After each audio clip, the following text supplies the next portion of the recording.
আসসালামু আলাইকুম ওয়া রাহমাতুল্লাহি ওয়া বারাকাতুহু। আজকের ভিডিওতে আমরা আলোচনা করব সম্মানিত মাস শাওয়াল মাসের গুরুত্ব ফজিলত নিয়ে এবং শাওয়াল মাসের 60টি প্রশ্ন উত্তর নিয়ে।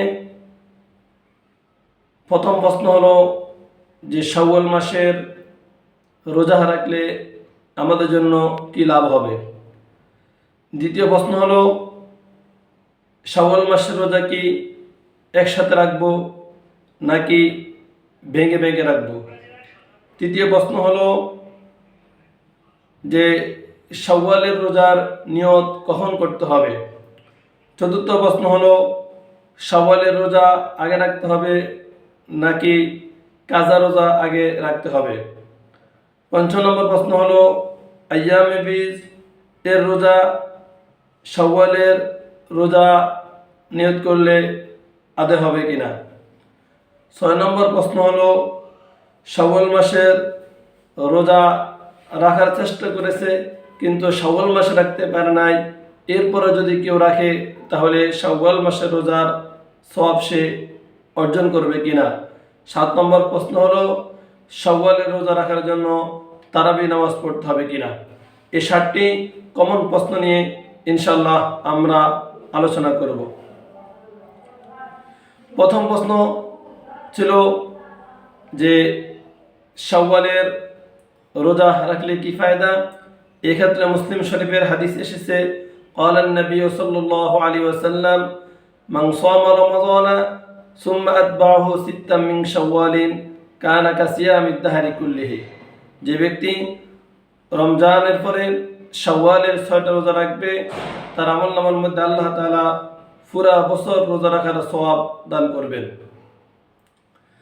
ইমাম নববী রাহমাতুল্লাহি আলাইহি এই প্রসঙ্গে বলেন যে 6টি রোজা রাখার দ্বারা পুরা বছর রোজা রাখার সওয়াব কিভাবে অর্জন করবে। তার কারণ হলো ইমাম নববী রাহমাতুল্লাহি আলাইহি বলেন যে আল্লাহ পাক রব্বুল আলামিন ইরশাদ করেন মান জাআ বিল হাসানা ফালাহু আশরু আমসালিহা। বনি আদম ইমানদার যদি কোনো একটা নেক আমল করে তাহলে তার বিনিময়ে কমপক্ষে তাকে 10টি নেকি দেওয়া হয়। এজন্য সাধারণত রমজান মাস 29 বা 30 হয়ে থাকে। আর এই জন্য কেউ যদি রমজানের 29 বা 30টা রোজা রাখে এবং এর পরবর্তী শাওয়ালের 6টা রোজা রাখে তাহলে 36টা রোজা হয়। আর 36কে যদি 10 দিয়ে পূরণ করা হয় তাহলে হয় 360। অর্থাৎ কেউ যদি 36টা রোজা রাখে, রমজানের 30টা রোজা এবং এরপরে শাওয়ালের 6টা রোজা রাখে, আল্লাহ তাআলা তার আমলনামার মধ্যে পুরা বছর রোজা রাখার সওয়াব দিয়ে থাকেন। আরেকটা কারণ হলো যে রমজানের রোজা আমরা রেখেছি কিন্তু রমজান রোজা কবুল হয়েছে কিনা সেটা আমরা নিশ্চিতভাবে বলতে পারি না। উলামায়ে কেরাম, মুহাদ্দিসিনে কেরাম তার কিছুটা আলামত আমাদেরকে বলে, সেটা হলো কোনো একটা ইবাদত করার পরে যদি সেটার ধারাটা কন্টিনিউ করা সম্ভব হয় তাহলে আশা করা যায় যে আমার পূর্বের আমলটা আল্লাহ তাআলার দরবারে কবুল হয়েছে। এজন্য যারা রমজানের রোজা রেখেছি আমরা যদি শাওয়ালের 6টা রোজা রাখা আমাদের পক্ষে সম্ভব হয়, আমল করাটা সহজ হয়, তাহলে ইনশাল্লাহ আশা করা যায় যে আমাদের রমজানের রোজা আল্লাহ তাআলার দরবারে কবুল হয়েছে। তাহলে আমরা জানতে পারলাম যে রমজানের পরে শাওয়ালের 6টা রোজা যদি রাখা হয় তাহলে এর বিনিময়ে আল্লাহ তাআলা তাকে পুরো বছর রোজা রাখার সওয়াব দিয়ে থাকেন। দ্বিতীয় প্রশ্ন হলো যে একসাথে রাখবো নাকি ভেঙে ভেঙে রাখবে শাওয়ালের রোজা। এর উত্তর হলো শাওয়ালের 6টি রোজা একসাথেও রাখা যাবে এবং ইচ্ছা করলে আপনি ভেঙে ভেঙেও রাখতে পারেন। একটা রাখলেন 2-4 দিন মিস করলেন, এবার আবার রাখলেন, এটাও রাখা যাবে। অর্থাৎ আপনি একসাথে রাখতে পারেন এবং ভেঙে ভেঙেও রাখতে পারেন। তৃতীয় প্রশ্ন হলো যে শাওয়ালের রোজার নিয়ত কখন করতে হবে। রমজানের রোজার ক্ষেত্রে দেখা যায় সুবহ সাদিকের সময় অর্থাৎ শেষ রাত্রে সেহরি খেতে উঠে অভ্যস্ত হয়ে যায় এবং বিভিন্ন মসজিদের মাইক থেকে ডাকাডাকি হয়, যার কারণে ওঠা সহজ হয় এবং ওই সময় নিয়ত করাও সহজ হয়ে যায়। এখন কেউ যদি শাওয়ালের রোজার ক্ষেত্রে সকাল 9টায় 10টায় ঘুম থেকে উঠে আর তখন যদি নিয়ত করে তাহলে কি নিয়ত হবে?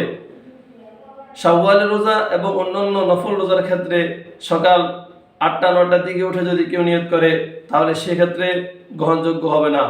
কারণ নফল রোজার ক্ষেত্রে তাকে রাতের বেলায় কি করতে হবে? নিয়ত করতে হবে। তাহলে শাওয়াল রোজা এবং অন্যান্য নফল রোজার ক্ষেত্রে নিয়ত অবশ্যই রাতেই করে নিতে হবে। পরের দিন সকালে 9টা 10টায় ঘুম থেকে উঠে যদি নিয়ত করে তাহলে এর দ্বারা কি হবে না? তার রোজা সহি হবে না। 4 নম্বর প্রশ্ন হলো, শাওয়ালের রোজা আগে রাখবে নাকি?